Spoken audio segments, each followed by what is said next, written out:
ముందుగా ఇంత మంచి సమయాన్ని ఇచ్చిన తండ్రి అయిన దేవునికి ప్రభువైన క్రీస్తు ద్వారా కృతజ్ఞతాస్తుతులు చెల్లిస్తున్నానండి. అందరూ బాగున్నారండి. వాక్యం చదువుకొని ప్రార్థన చేసుకున్న తర్వాత పాఠంలోకి వెళదామండి. లూకా గారు రాసిన సువార్త 2వ అధ్యాయం. లూకా గారు రాసిన సువార్త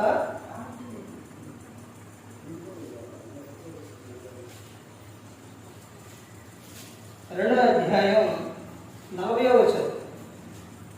బాలుడు జ్ఞానంతో నిండుకొనుచు ఎదిగి బలము పొందుతున్నాడు. దేవుని దయ ఆయన మీద నుండి ప్రార్థన చేస్తున్నాడు.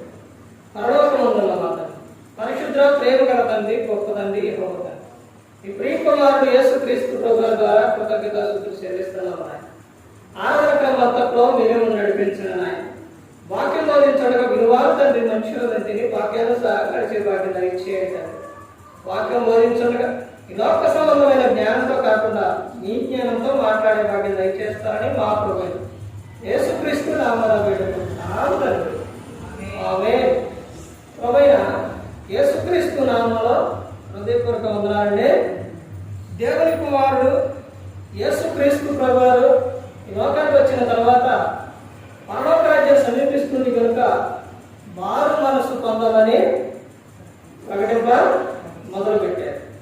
యేసుక్రీస్తు ప్రభువారు అలా చెబుతూ ఆయన చేస్తూ ఉన్నారు. ఎందుకంటే చెప్పిన వారు చేయాలి. యేసుక్రీస్తు ప్రభువారు చెప్పారు, చేశారు. నేనే మార్గం, నేనే సత్యం, నేనే జీవం, ఇదిగో ఈ మార్గంలో మీరు నడవాలి అని చూపించారు. యేసుక్రీస్తు ప్రభువారు చిన్న వయసులో నుంచే ఇప్పుడు చదవబడిన లూకా గారు రాసిన సువార్త 2వ అధ్యాయం 40వ వచనంలో అక్కడ ఎవరి గురించి చెప్పబడుతుంది? ఎవరి గురించి అని అంటే యేసుక్రీస్తు ప్రభువారి గురించి. యేసుక్రీస్తు ప్రభువారు ఆయన చిన్న వయసులోనే ఉన్న విధానం, ఏ విధంగా ఉన్నారు, తల్లిదండ్రుల పట్ల ఎలా ఉన్నారు, ఆ తర్వాత యేసుక్రీస్తు ప్రభువారు ఆయన 30 సంవత్సరాలు వచ్చిన తర్వాత బాప్తిసం తీసుకున్నారు. తీసుకున్న తర్వాత ఆయన ఏ ఒక్క విషయంలో కూడా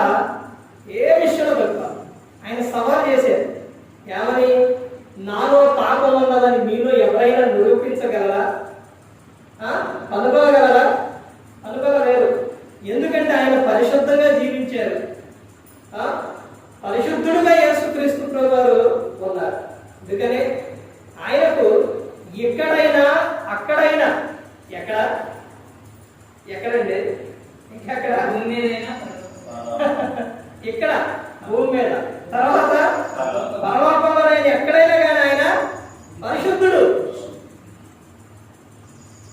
ప్రతి ఒక్కరు కూడా ఈ భూమి మీద పుట్టిన వారైనా, దేవదూతలైనా, ఎవరైనా యేసుక్రీస్తు ప్రభువారిని పొగడాల్సిందే. ఆయన పూజకు అర్హుడు యేసుక్రీస్తు ప్రభువారు. మీకు పాఠం పేరు చెప్పే ముందు ఒక విషయం చెప్పి పాఠం పేరు చెప్తాను. విషయం ఏంటంటే యేసుక్రీస్తు ప్రభువారు పుట్టిన తర్వాత మత్తయి గారు రాసిన సువార్త 2వ అధ్యాయంలో ఉంటుంది.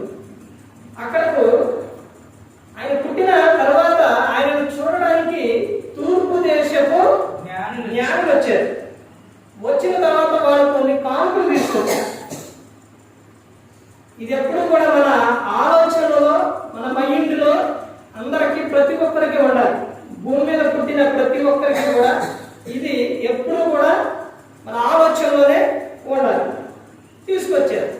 తీసుకొచ్చినప్పుడు ఎవరి దగ్గరకు వచ్చారు? యేసుక్రీస్తు ప్రభువారి దగ్గరికి. అంటే ఆయన శిష్యువుగా ఉన్నారు. శిష్యువు దగ్గరకు అక్కడ ఎవరున్నారంటే తల్లి గారు, ఎవరు?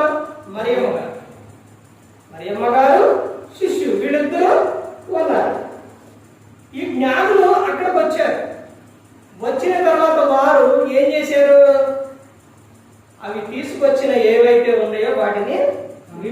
కానుక. తర్వాత ఇద్దరు వ్యక్తులు ఆడ ఉన్నారు. ఆ ఇద్దరు వ్యక్తులలో వాళ్ళు ఎవరి ఎదుట సాగిలపడ్డారు? ఎవరి ఎదుట సాగిలపడ్డారు? యేసుక్రీస్తు ప్రభువారి ఎదుట సాగిలపడ్డారు. ఆ తీసుకొచ్చి ఎవరికి సమర్పించారు? ఎవరికి పూజారు అంటే ఎవరికి సమర్పించారు? యేసుక్రీస్తు ప్రభువారికి. అంటే మనం ఎవరి ఎదుట సాగిలపడాలి? దేవుని ఎదుట, క్రీస్తు ఎదుట సాగిలపడాలి.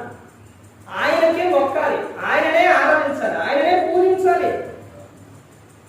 యేసుక్రీస్తు ప్రభువారు పూజారు. ఆ తర్వాతనే యేసుక్రీస్తు ప్రభువారు ఈ లోకానికి వచ్చి మనందరి కోసం సిలువలో ఆయన తన ప్రాణాన్ని పెట్టారు. ప్రతి ఒక్కరు కూడా దేవుని యందు భయభక్తులు కలిగి పరిశుద్ధాత్మ మాట ఏంటూ హృదయశుద్ధిని కాపాడుకుంటూ క్రీస్తుని పోలి నడుచుకున్నప్పుడు ఈ లోకం విడిచినప్పుడు పరలోకానికే చేరుతారు. మరి ఈ విధంగా నిలబెట్టి మాట్లాడించిన తండ్రి దేవునికి కృతజ్ఞతాస్తుతులు చెల్లిస్తూ ఇంతవరకు శ్రద్ధగా ఉన్న మీకు ప్రభు పెట్టిన హృదయపూర్వకంగా చెల్లిస్తూ మార్గం అందరికీ వందనాలు.